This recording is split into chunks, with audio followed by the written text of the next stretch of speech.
Welcome to Networking RX, a podcast devoted to helping business professionals like you enhance your networking skills in order to become more proficient giving and receiving quality business referrals and improving the overall quality of your life and the lives of those around you.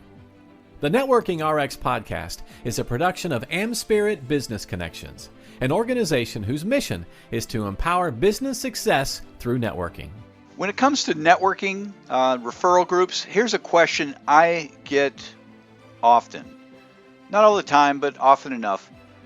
What's a good size of a group? When is a group too small? When is a group too big? And I mean, that's a fair question. And what I'm going to share with you is certainly my opinion, right? I mean, I don't think there's anything definitive out there as to what's the optimal size of a group. Maybe there's somebody out there who's done a study. I don't know. And certainly it would depend upon what the group is, what the mission of the group is, right? I mean, if the mission of the group is just to share information, it's going to be different than if the mission of the group is to exchange referrals, like AmSpirit Business Connections. But what I have seen over the years is certainly a group can be too small. I joke about it. You can't even have a card game with 4 people, really. I mean, I guess you can, but it's not a whole lot of fun. You need multiple people. You need more people sitting around. I guess it depends on the game, the card game, right? But you get my point. I mean, there's a lower limit to the size of a group. But by the same token, there's an upper limit too. And I was having a conversation with someone over the weekend, and they were telling me about a 90-person group that they were familiar with. And I was like, wow, that's big. That's really big. It's, in my opinion, it's too big. When I was in a chapter of what is now AmSpirit Business Connections, the group I was was not in it at the time.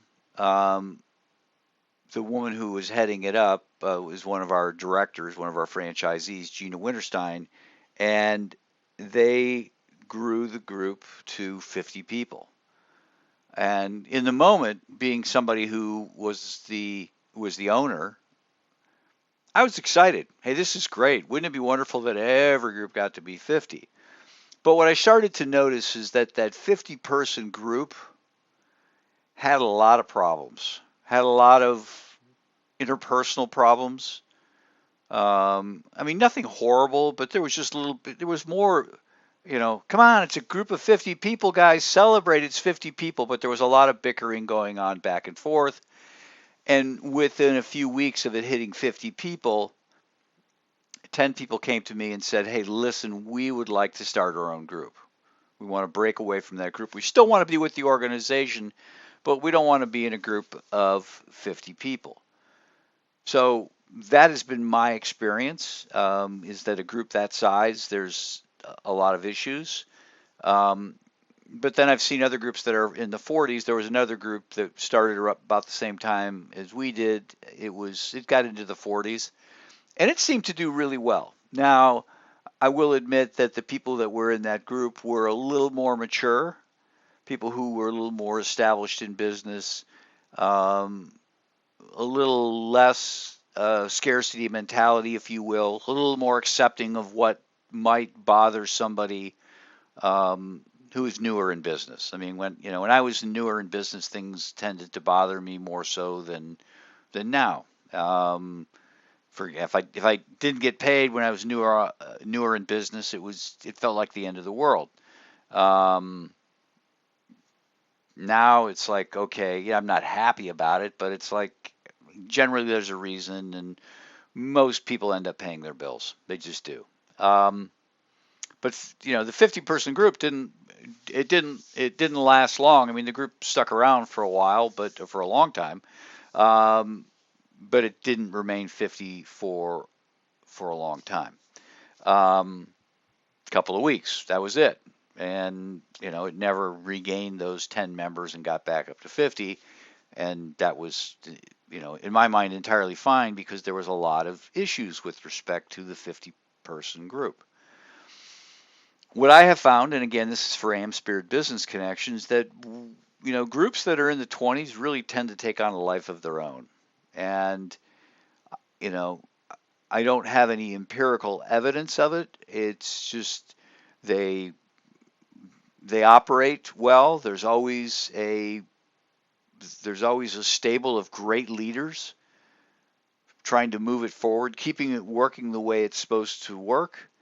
Yeah, there are issues, because anytime you get two or more people in a room, you're going to have issues from time to time. But they have a mechanism, an agreed upon mechanism as to how they're going to deal with things.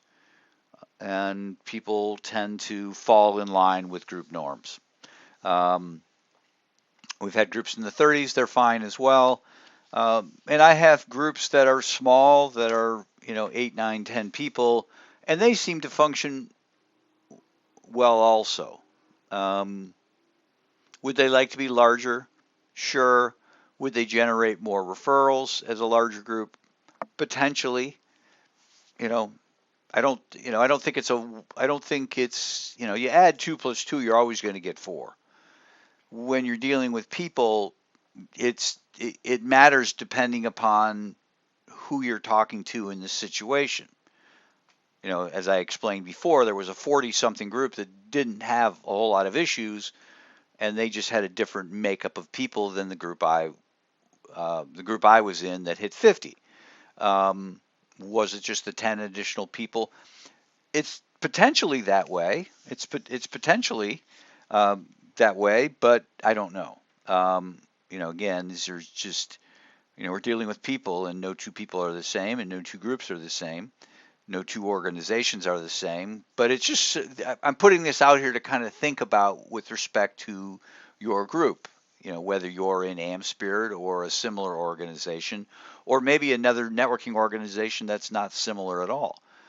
H7 is different than what AmSpirit is. BNI is closer to what AmSpirit is. There are other, organizations, Gold Star. There are different organizations, and they all operate differently. Now, the metaphor or the analogy I tend to use, or started to use, with respect to the size of chapters is looking at wolf packs.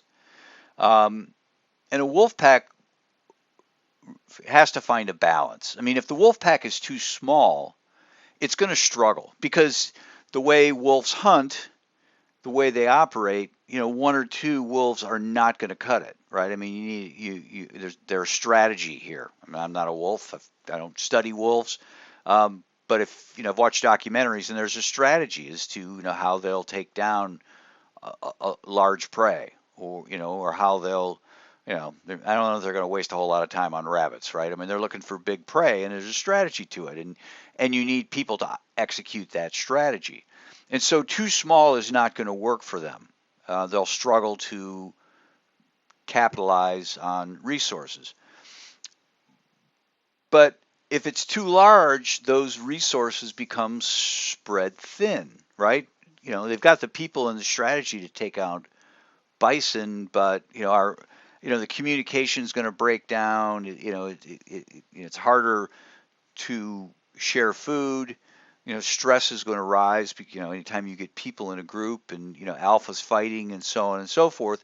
So the strength of the pack is to find that sweet spot where they're large enough to be able to take advantage of opportunity, but not so large that the group itself is getting in the way of the success of the individuals, of the group. To me, that makes a lot of sense. I mean, you don't see massive wolf groups out there, wolf packs out there. They kind of are in a certain range. And it's the same thing with respect to groups or chapters of AmSpirit Business Connections. Now, you stop and think about a 10-person chapter, which is not ideal, but we start groups at about 10 people, and then they go from there. But with 10 people, there are 45 relationships to build and maintain. If you stop and think about it, the first person has 9 relationships dealing with the other 9 people. The second person adds an additional 8 relationships because the first one is already counted. And you continue down 9 plus 8 plus 7 plus 6 plus 5 plus 4. You add all those numbers up and it's 45. Trust me. It doesn't seem like it would, but it does. And so you have 45 relationships there that you need to build and maintain. Now, if you have a 20-person group, that number doesn't double to 90. It actually goes to 190. And again, trust me on the math. I've got a calculator and a piece of paper here. I'm working through the math. And there's actually a formula to figure it out. But with 20 people, there's 190 relationships that need to be built and maintained. So if you're running into a 20-person chapter, there's, in and around you are 190 different relationships. You with the other 19 people, and then you're keeping track of their relationships with other people. It's 190. It starts to become a little more cumbersome, a little more, maybe challenging is the word. Maybe there's an opportunity there. Maybe it hasn't reached its stressor limits yet. 30 people, there's 435 relationships. That's a big number. Is it too much? I don't know. But if you go to 40, all of a sudden there's 780, and I'm going to do the math on 50. On 50, there's 1,225 relationships. Now you might be like, okay, that's not a big deal, but you have to stop and think about it. Well, let's do 90 while I got the calculator out. With 90 people, there's 4,000 relationships to kind of keep track of. Now, is it possible that people can keep track of those relationships? It certainly is. I mean, if you know anything about the brain science, Dunbar's number, we actually are capable of keeping track of, 150 people interacting with one another. And there's science to back that up. So, having 90 people in a group, you're not exceeding that 150 number. It certainly becomes a large number, but the problem becomes resources. And the biggest resource we have is time. And so if you have a group that's meeting weekly, our groups meet weekly, you have 90 minutes, or 75 minutes, our groups run generally 60 to 75 minutes, and you need to give everybody their due. Everybody needs to get an opportunity. And so if you're, if you've got 50 people in a group over 75 minutes, nobody really gets a whole lot of time. They just don't, an opportunity to present. And so it puts a stressor on things. It gives you, and you could say, well, let's just expand the length of the meeting. Well, certainly you can, but people have things to do. You can't, if you have a 10-person group that's meeting in an hour, you need 75 minutes for a 20-person group, 30-person group, might need 90. At some point, it's like, okay, it's just the meeting's too long. Yeah, there's a lot of people, and I'm in a room with a lot of people, but it's too long, and you're not necessarily developing relationships with everybody. Plus, you can expand the length of the meeting, but you can't expand the length of the week. The week is 7 days, 168 hours. You can't magically add time onto that. And so if you're trying to understand and interact with all these people, it puts a strain on things. So again, there is no definite answer as to what the group size should be. But this is certainly something to think about.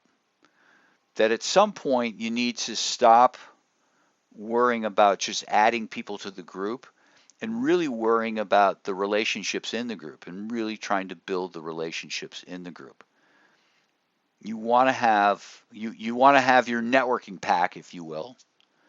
be large enough that you can take advantage of opportunities, that you can operate strategies, but you don't want it so large that it starts to impair itself, that it starts to, relationships get strained because you really don't know people. There's a time constraint, so people aren't able to share. And then because of that time constraint, you're really not able to build relationships. Just something to think about as you build your groups out there. Many of you are in groups. Many of you are in AmSpirit. And I think it's a conversation worth having with others in the chapter. Thanks for joining us on the Networking RX podcast. Please put what you've learned into action today and let us know if you have questions, comments, or ideas for future topics. You can email them to us at podcast@amspirit.com. That's AmSpirit.com. Finally, so you never miss an episode, be sure to subscribe to the Networking RX podcast through iTunes, Overcast, or however you receive your podcasts. Now get out and network with someone. The Networking RX podcast is the copyright production of AmSpirit Business Connection. All rights reserved.